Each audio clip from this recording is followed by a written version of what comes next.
Hola, bienvenidos. Mi nombre es José Manuel López García. Técnica y sociedad. Ciertamente, pues se pueden decir muchas cosas sobre el desarrollo de la técnica y las implicaciones en la sociedad contemporánea.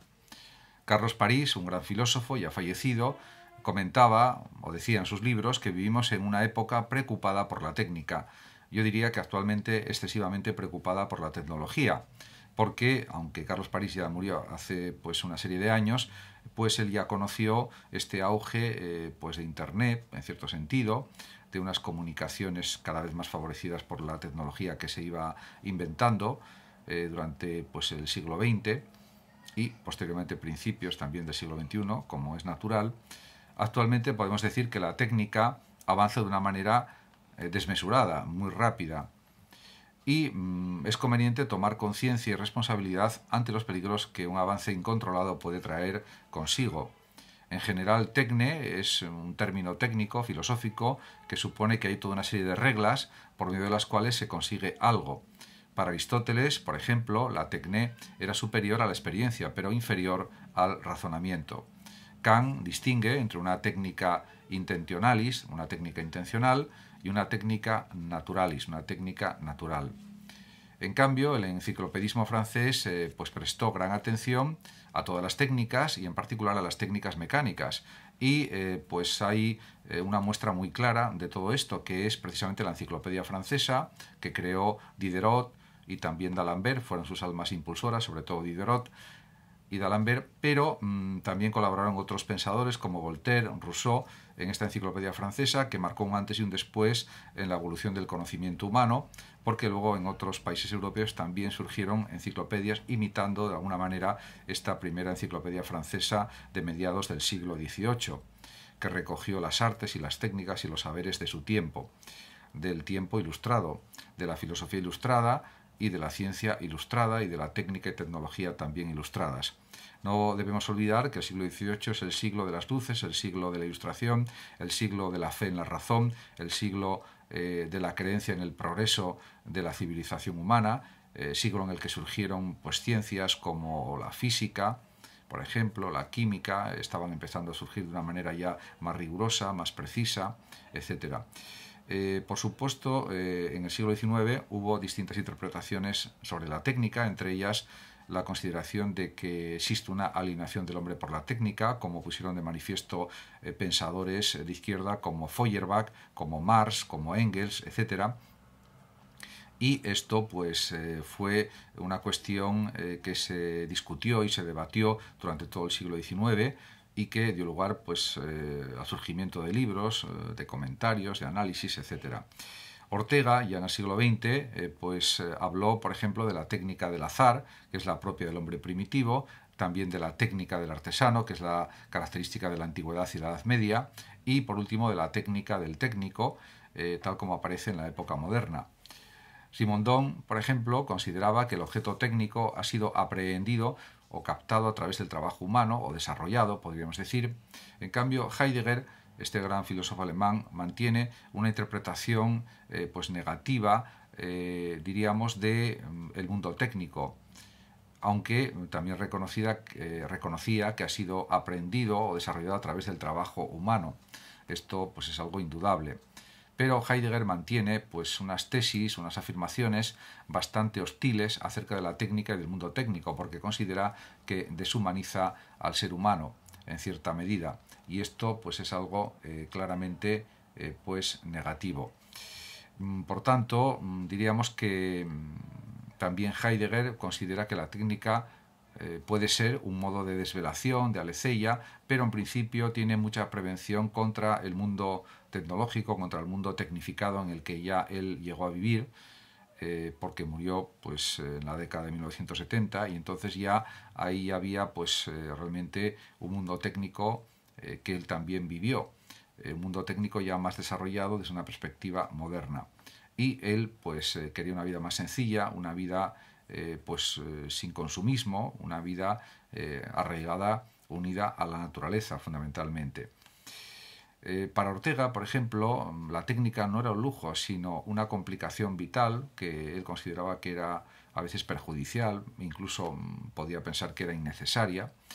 En cambio, para Cencillo, la técnica tiene pues una explicación, diríamos, más instrumental, como capacidad de transformar el mundo organizadamente y de crear posibilidades continuamente, algo que por supuesto tampoco negaba Ortega mismo, y por supuesto pues es de pensar que tampoco lo negaba Heidegger. De hecho, el hombre surge cuando empieza la técnica, incluso pues, en la prehistoria, en tiempos del Paleolítico, y también, por supuesto, con la hominización y la humanización, diríamos hablando ya de hace cientos de miles o millones de años. Entonces, la técnica del fuego, por ejemplo, que se descubrió hace medio millón de años, pues fue algo fundamental para el desarrollo de la especie humana. No fue algo circunstancial, secundario o accesorio, sino fue algo fundamental.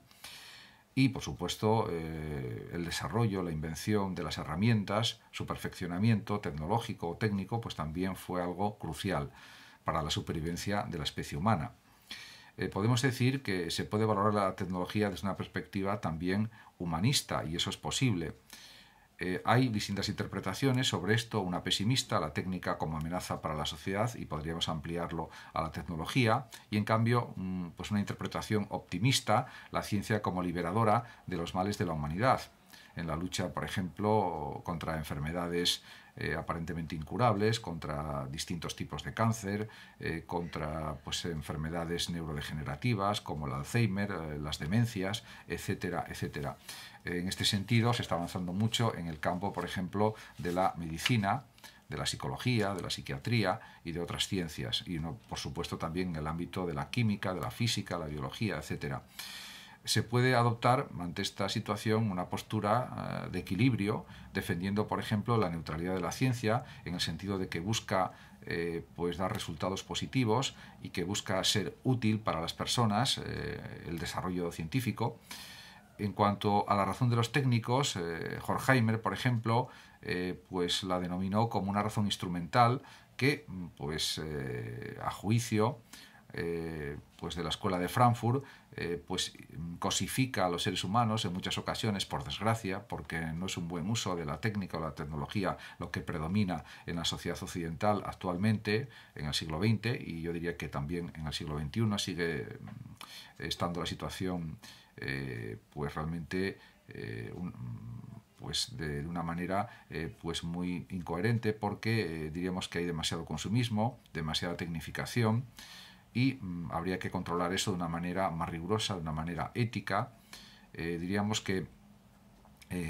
consiguiendo que la ciencia, la técnica y la tecnología respeten unos criterios éticos rigurosos, y sobre todo que apoyen al ser humano en su vida, humanizando su vida fundamentalmente, cosa que por lo que se está observando no sucede.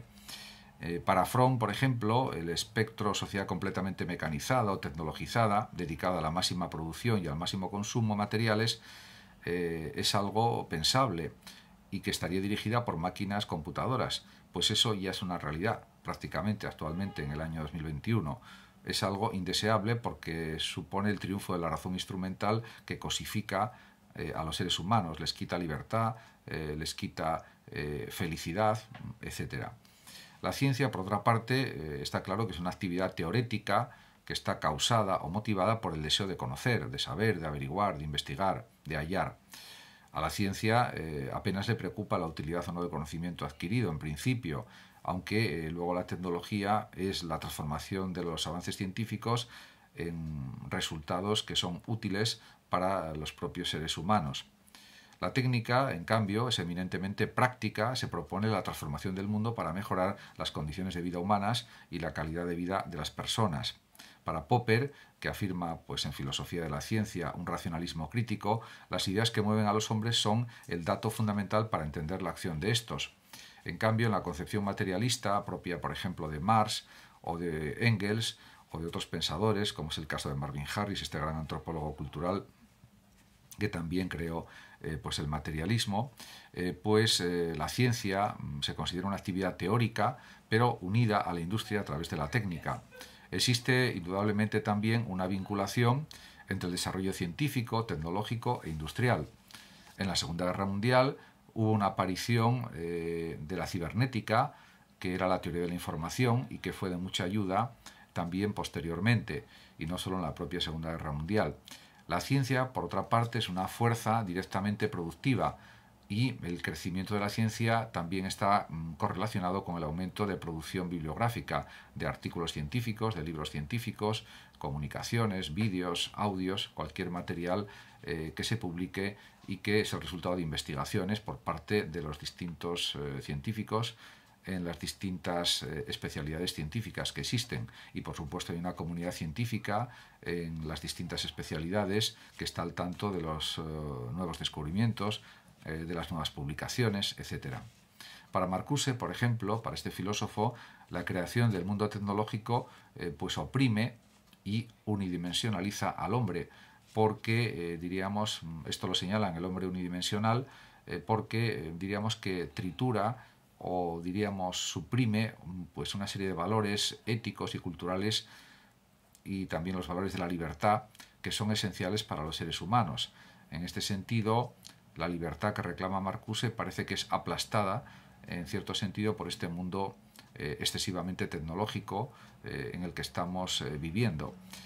Por supuesto también son definibles o son expresables interpretaciones optimistas, porque es verdad que la revolución científico-técnica liberará al hombre de muchas cosas, de trabajos excesivos, de trabajos demasiado monótonos y repetitivos, etc. Y dejará más tiempo libre, más tiempo de ocio para el desarrollo de las potencialidades de cada persona. En este sentido, pues eso sería pues un enfoque optimista. La técnica, por otra parte, como ya he dicho anteriormente, no es más que una aplicación de la ciencia. Según Russell, actualmente un gobierno puede ser mucho más opresivo porque tiene más medios tecnológicos para dominar a la gente, y gracias a la técnica se pueden convertir desiertos en terrenos de regadío, eliminar plagas, etc. Diríamos que pues efectivamente eso ya es posible, afortunadamente.